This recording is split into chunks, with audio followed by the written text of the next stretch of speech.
আজ আপনাদেরকে জীবনযুদ্ধে হার না মানা এক অদম্য সাহসী যোদ্ধার গল্প বলবো। ছবিতে যাকে দেখতে পাচ্ছেন তার নাম সোলাইমান, একজন কলেজ ছাত্র। বাকি 10 জনের মতো তার জীবন হওয়ার কথা ছিল আনন্দের, সুখের এবং স্বাভাবিক। কিন্তু মাত্র 5 বছর বয়সে একটা অ্যাক্সিডেন্টের কারণে সে তার একটা পা হারিয়ে ফেলেন, যে পা ছাড়া আমরা নিজেদেরকে কল্পনায় করতে পারি না।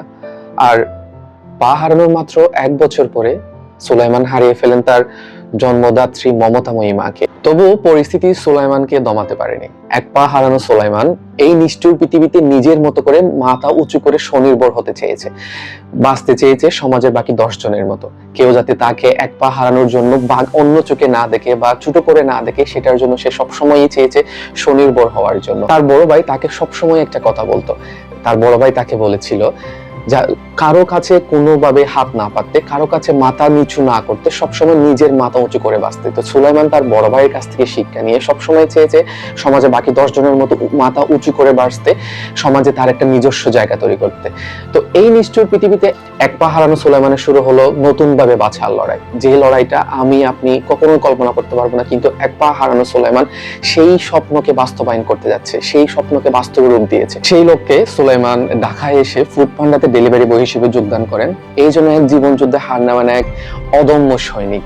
সে যখন ফুড পান্ডাতে প্রথম কাজের জন্য যায়, তাকে প্রথমে নাকচ করে দেওয়া হয়েছিল, কারণ তার একটা পা নেই এবং আর শুধুমাত্র এক পা দিয়ে সাইকেল চালিয়ে সঠিক সময়ে ফুড ডেলিভারি দেওয়া অনেকেই ইম্পসিবল বলে মনে করেছিলেন। কিন্তু সেই ইম্পসিবলকে সুলাইমান পসিবল করে দেখিয়েছেন। সে প্রমাণ করে দিয়েছে আসলে প্রবল ইচ্ছা শক্তি থাকলে যে কোনো কিছুই সম্ভব। মানুষের জন্য সবকিছুই সম্ভব, শুধুমাত্র প্রবল ইচ্ছা শক্তি দরকার। যারা রাইডার রয়েছেন তারা অবশ্যই রিলেট করতে পারবেন জিনিসটা। দুই পা দিয়ে যখন আমরা প্যাডেল মেরে সাইকেল চালাই, তখন অনেকক্ষণ সাইকেল চালানোর পর কিন্তু অনেক ক্লান্তি চলে আসে, শরীরে একটা ম্যাচ ভাব চলে আসে। এখানে শুধুমাত্র সুলাইমান এক পা দিয়ে সাইকেল চালিয়ে পুরো ডেলিভারি কাজটা সম্পাদন করে থাকে। সুলাইমানের শিশুকালও বাকি 10 জন শিশুর মতোই স্বাভাবিক ছিল, কিন্তু 5 বছর বয়সে যখন গাছ থেকে পড়ে তার এক পা ক্ষতিগ্রস্ত হয়ে গেল, সেটার জন্য চিকিৎসা করাতে গেল ডাক্তারের কাছে। সো হাতুড়ে ডাক্তারের চিকিৎসার কারণে, ভুল চিকিৎসার কারণে তার পায়ের মধ্যে ইনফেকশন হয়েছে, যেটার জন্য তার পা কেটে ফেলতে হয়। এবং পা কাটার 1 বছর পর সবচেয়ে আরেকটা বড় ট্র্যাজেডি হচ্ছে, সুলাইমান তার মাকে হারিয়ে ফেলে। কিন্তু সুলাইমান তবুও দমে যাননি, কারণ সুলাইমানের ভিতর ছিল প্রবল ইচ্ছে শক্তি, নিজের মতো করে বাঁচার, স্বনির্ভর করে বাঁচার। ছোটবেলা থেকেই তার সবসময় ইচ্ছে ছিল সাইকেল চালানো, কিন্তু যখন পা হারানোর পর সেই ইচ্ছেটার মধ্যে ঘুরে বালি, কিন্তু সেই ইচ্ছে শক্তি হারায়নি।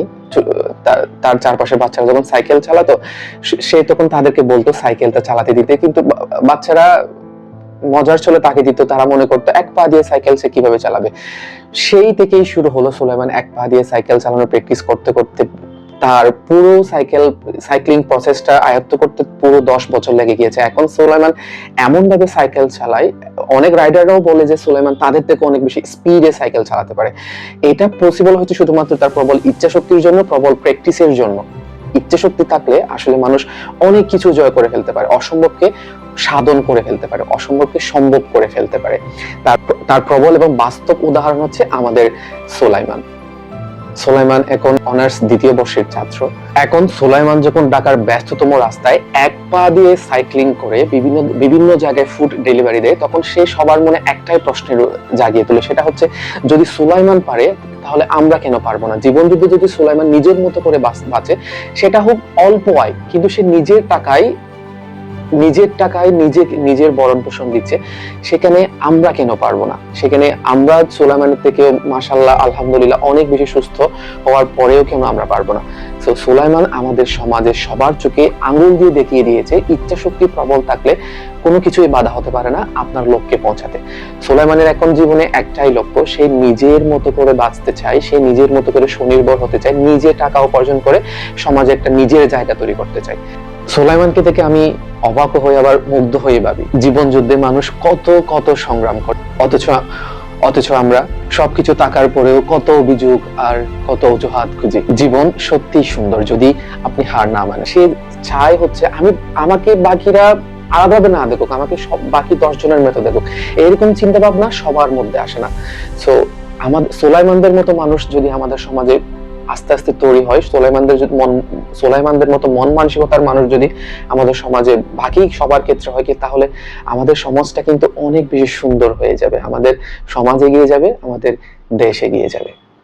সোলাইমানের জন্য অনেক অনেক বেশি শুভকামনা।